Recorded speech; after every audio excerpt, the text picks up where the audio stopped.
Hello everyone! Magandang araw at welcome sa ating YouTube channel. For today's video guys, magluluto ako ng lumpia na gulay at ito ang gamit ko, sayote at saka yung carrots.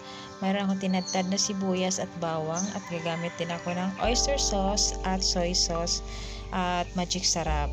Ayan, nagpapainit na ako ng kawali at naglalagay na rin ako ng mantika at mag-uumpisa tayong magisa ng sibuyas at bawang.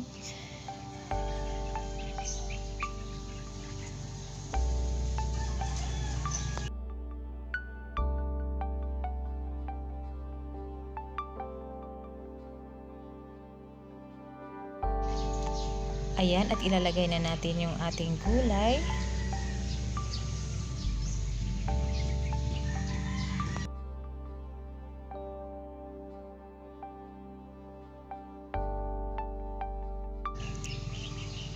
Ayan, at maglalagay ako ng soy sauce.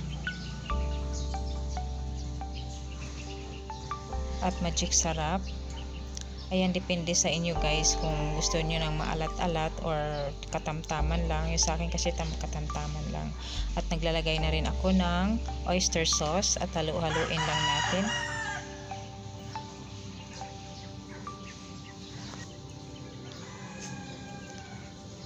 Ayan, at tatakpan lang natin ng mga ilang minuto. Pagkatapos ng ilang minuto, bubudburan natin ng black pepper. Ayan. Mga 3 minutes guys, pwede nyo nang haunin sa sa kawali. Ayan, tapos na. Lagay na natin dito at palalamigin konti.